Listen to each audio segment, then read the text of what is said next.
আর 5 দিনে ওই গাঁট লাগানো লাগবে বিভূতি। এগুলা কি? এগুলা এই যে খুঁটি খুঁটি হচ্ছে এগুলা তো পিঠা ভাজা ওগুলো না?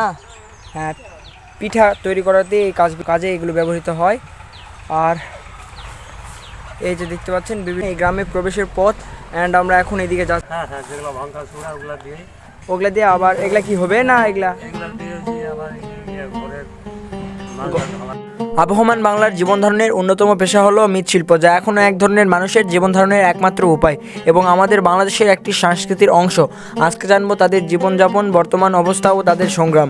তাই ভিডিওটি শেয়ার করে অন্যকে দেখার সুযোগ করে দিন।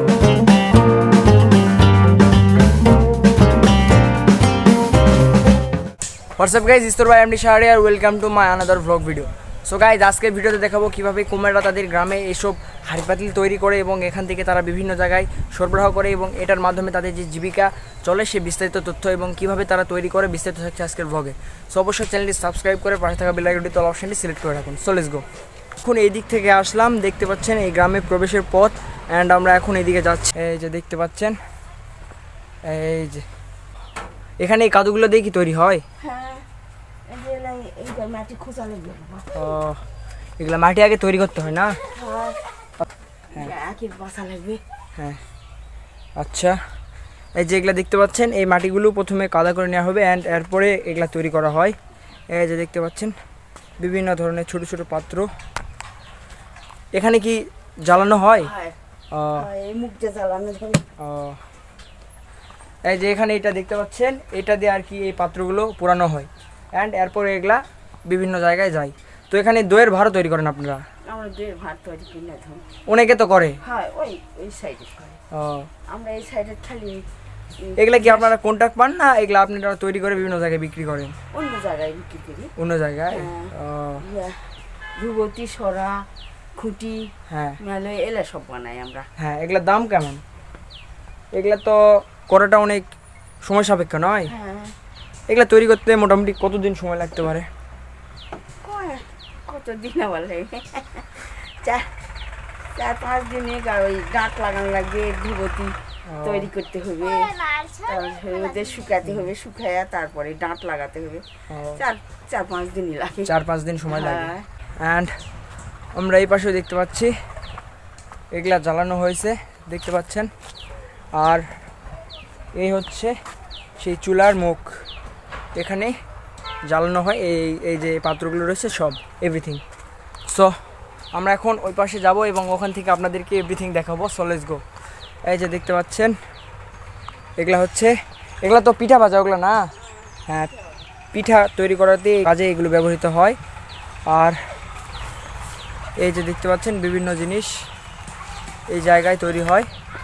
আপনাদের গ্রামে তো অনেকে এগুলা করে না? হ্যাঁ, মানে এই গ্রামে তো এগুলাই আর কি বেশি হয়। হ্যাঁ, হ্যাঁ, ওইদিকে টপও বানায়, ওই ফুলের টব। হ্যাঁ ফুলের টপ, আমরাও ফুলের টপ বানাই কিন্তু। এখানের মানুষ ফুলের টবও বানায়, যা জানতে পারলাম। হ্যাঁ, হ্যাঁ, এগুলা কি? এলা এই যে খুঁটি। খুঁটি? হ্যাঁ। হ্যাঁ হ্যাঁ। আচ্ছা, আর এগুলা? এলা গাছা। গাছা। এগুলা হচ্ছে বন্ধু চুলার টুপি, হ্যাঁ, দেখতে পাচ্ছেন। আর এটা হচ্ছে আপনাদের বাসা। হ্যাঁ, হ্যাঁ, ওইদিকে যাই এবং আপনাদের গ্রামটা দেখি। আমরা এই জায়গাটি দেখলাম অ্যান্ড ওই পাশে যাচ্ছি। সো দেখতে থাকুন। জায়গাটি আসলে অনেক সুন্দর। এখানকার মানুষের যে সংগ্রাম এবং তারা এটাকে নিজের জীবিকা এবং পেশা হিসেবে নিয়েছে। সো তাদের জন্য প্রাউড ফিল করা উচিত, কারণ এই কাজগুলো শুধুমাত্র তাদের পেশা নয়, এগুলো হচ্ছে আমাদের বাংলাদেশের সংস্কৃতির একটি অংশ, যা মৃৎশিল্পে একটি গুরুত্বপূর্ণ ভূমিকা রাখছে।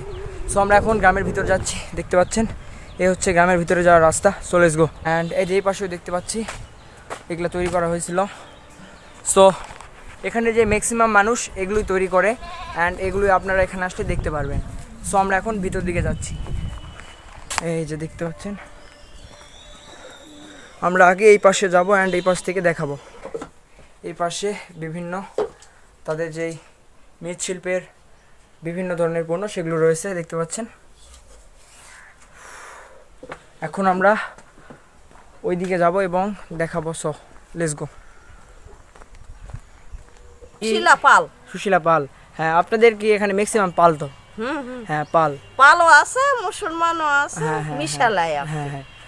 আপনারাও কি এই মৃৎশিল্পের কাজগুলো করেন, মাটির কাজ? করি ওই সামান্য অল্প কিছু। সামান্য অল্প, হ্যাঁ। হ্যাঁ। এখানে তো অনেকেই করে দেখলাম হচ্ছে এই যে বিভিন্ন মাটির শিল্প বা মৃৎশিল্প বাংলাদেশের গ্রামীণ মানুষের একটি গুরুত্বপূর্ণ জীবিকার উৎস।